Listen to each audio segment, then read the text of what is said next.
And now stay tuned for this special report, your inbox last night, birthday edition with Michelle from Payometry Labs. Welcome to your inbox last night. Now, where the fintech is fresh, the Web3 is weird, and the host, you guessed it, is officially 29 all over again. That's right, folks. Today is my birthday, March 27. Mark it, circle it, bake a blockchain cake for it. And listen, if you haven't subscribed yet, today's the day. Don't think of it as a follow.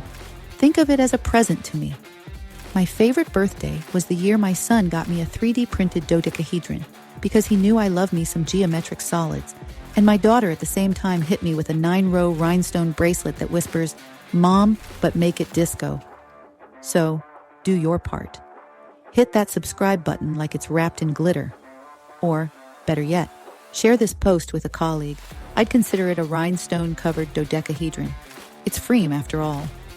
We've got stablecoins, regulation, and probably a chatbot or two trying to steal my identity. But hey, let's be honest. My avatar is younger than me, and that's what really counts. Since it's my day, I choose to focus on what I believe is the biggest story of the week.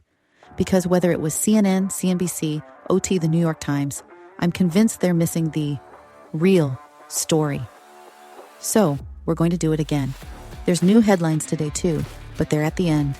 Now let's get started. Now, let me ask you a question. If Starbucks announced you could only pay for coffee going forward with Starbucks stars, which you can only get from them, would they have created their own currency? I think they would have. I think they should have, but that's for another day. Well, Starbucks stars aren't all that far from the Trump Stablecoin Plus mandated digital payment story. Plenty of news outlets are reporting that the Trump family, via World Liberty Financial, is launching USD1, a stablecoin pegged to U.S. treasuries and dollar deposits. But without understanding the context, they're all missing the story. The context is that this stablecoin launch comes with a dose of beginning to transform the national currency within the next few months. Oh, I apologize. Does that sound hyperbolic? Well, let's stick to the facts. With USD1, the Trumps are offering a one-to-one digital dollar with a MAGA twist. It's big. Now, while I've been out here sounding like my hair's on fire, the news being reported is Trump tackles paper checks. And that's not it, people. By creating the Trump digital dollar in perfect alignment with the White House announcement of an executive order to shift all federal disbursements and receipts to digital payments. The Trump organization has set itself up to be the new U.S. digital dollar, without oversight of the Federal Reserve. Yes, you may have heard that the White House issued a new executive order to do away with paper checks called Modernizing Payments to and from America's Bank Account. But it's more than that. If federal agencies can't pay anything or accept payments by paper check as of this September, and if those same agencies have had their corporate card limits lowered to $1, is it a huge leap to government payments by Trump dollar only? Sorry, I mean USD1. Next, the Treasury Department is in charge of this whole thing. Normally, our currency liquidity and regulation happens at the Fed. And when is all of this gently rolling into place?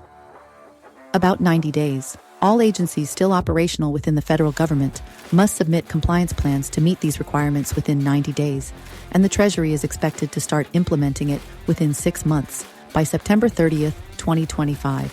As we reported earlier this week, Secretary of the Treasury Scott Bessent wants more control over the currency, and this executive order on digital payments gives all control of this digital transformation to the Department of the Treasury. So, there will definitely be no central bank digital currency in the works, because that, by definition, is issued and operated by the central bank, the Federal Reserve.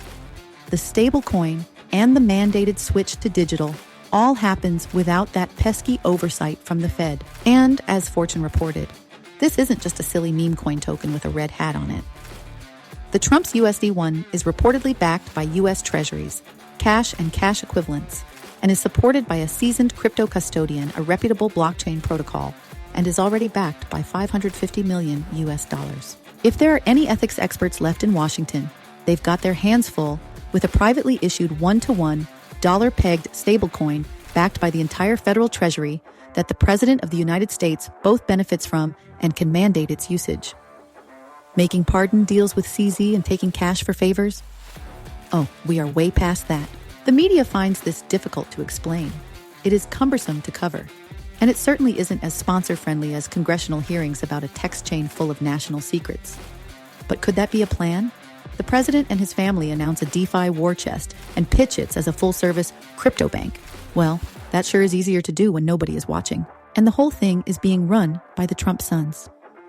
Instead of checking to see if top administration officials have privatized their Venmo accounts, this whole thing is lining up beautifully with the administration's new policy framework, embracing crypto, shunning the Fed, and befriending economies based in countries with known hacking programs against the U.S., while simultaneously dismantling the programs designed to combat those hacks. The executive order on modernizing payments makes it crystal clear. No paper checks, no stamps, no excuses. Everything goes digital.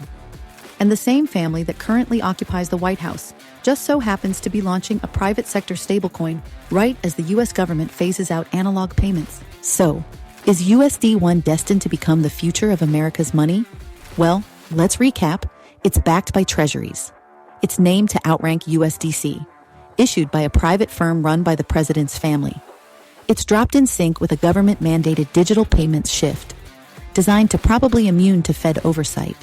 It's already raking in $500 million in token sales. Another executive order could wipe out use of all other stablecoins faster than you can say, "Big dumb Sharpie." Well, we're just a handful of weeks and one Treasury Department awareness campaign away from finding out how this will go. We'll wrap up the news from your inbox last night with some quick hits.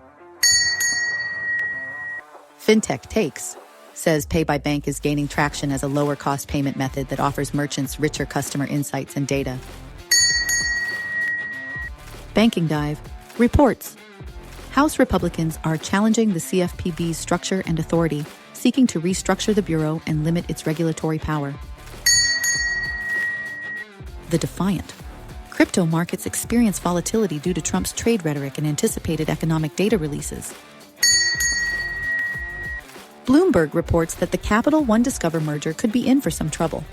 It is facing potential Department of Justice scrutiny.